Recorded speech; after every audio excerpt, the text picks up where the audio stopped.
Et oui, comme l'indique notre programme, nous partons ce 28 août vers la région des Templiers, à Sainte-Eulalie de Cernon, au pied du plateau du Larzac, à 20 km au sud-est de Millau.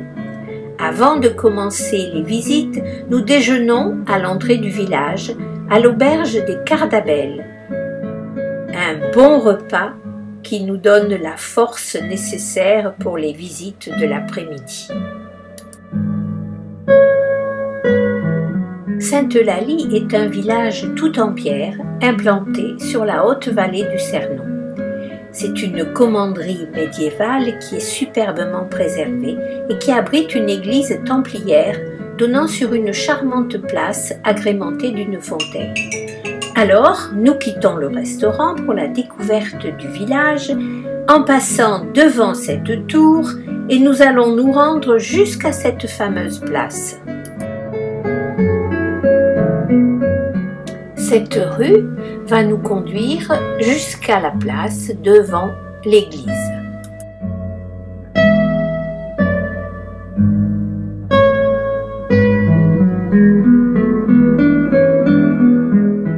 Voici la fontaine, devant laquelle nous nous arrêtons quelques instants, et Dany repère l'entrée de la commanderie que nous allons visiter en laissant Martine et Georges se reposer tranquillement à l'ombre sur un banc autour de la fontaine.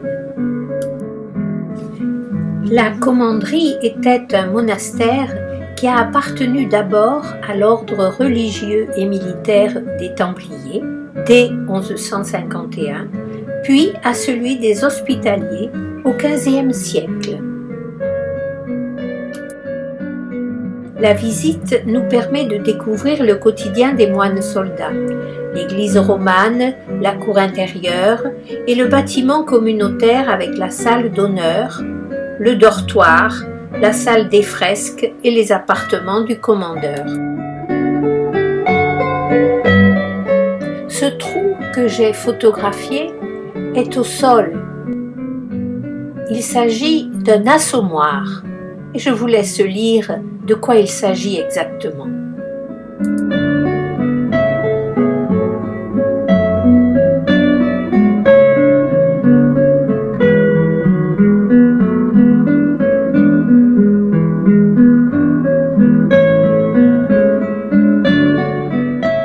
Et voici le dortoir. Chaque moine avait un lit muni d'une paillasse avec un traversin et une couverture. Le frère dort vêtu de sa chemise et de son caleçon fermé par une ceinture. Une lampe éclairait le dortoir jusqu'au matin. Voici la croix des Templiers que l'on retrouvait sur les différents vêtements que portaient les moines. La visite terminée, nous partons faire une balade sur un vélo-rail. C'est tout proche de Sainte-Eulalie de Cernon. Jackie a très peur de s'embarquer sur cet engin car elle a peur d'avoir le vertige. Il y avait encore quoi? La branche de Sainte-Afrique est partout. Ah, oui. Et dans la salle d'attente, Martine a acheté les billets et il faudra bien y aller.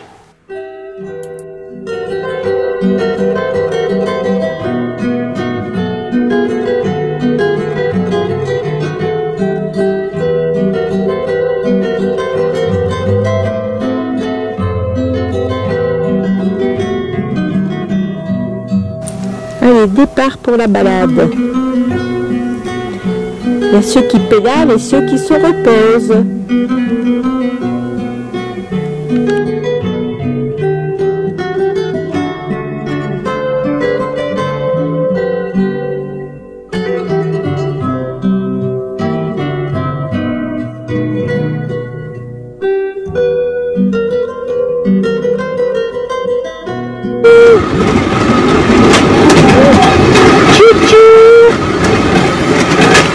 Vite pendant que ça à l'ombre. Tu peux tourner ou pas?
Voilà, nous sommes arrivés à la gare de la Bastide Pradines. De là, nous pouvons admirer au loin quelques ruches sur les versants ensoleillés et le village de Sainte-Eulalie. Nous regardons, mais nous écoutons aussi. Petite fleur d'amour, tu fleuriras toujours pour moi. Quand la vie par moment me trahit, tu restes mon bonheur, petite fleur.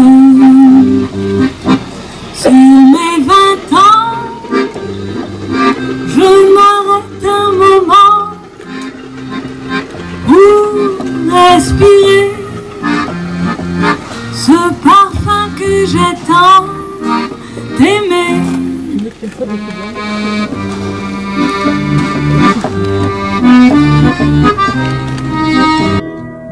Et pendant que nous écoutions cette jeune accordéoniste sur la terrasse du bar de la gare, tout en dégustant une bonne glace, le dernier vélo arrive très tranquillement, très doucement.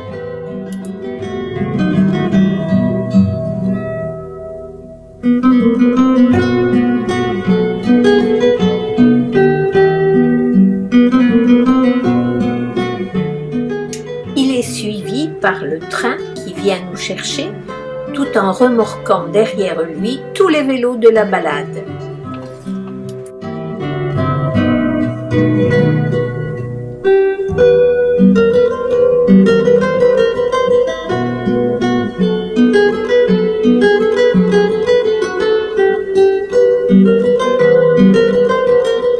Dès que l'embarquement sera terminé, nous partirons.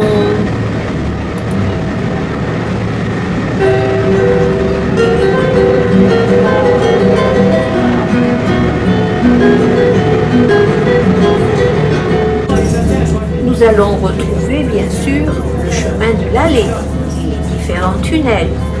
Et en passant, nous pourrons jeter un dernier coup d'œil sur la vallée du Cernon.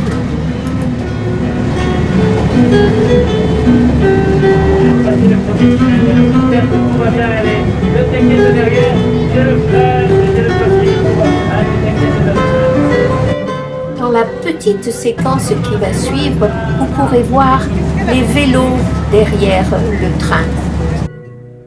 Balade terminée, nous prenons la route de la cavalerie.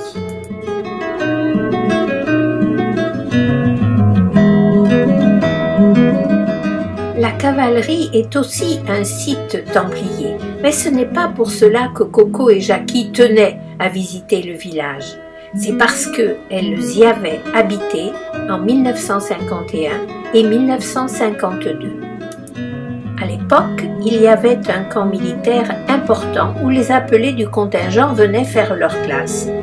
Mais après les années 70, le village connut un grave déclin économique car les habitants luttèrent pour que le camp militaire ne soit pas étendu.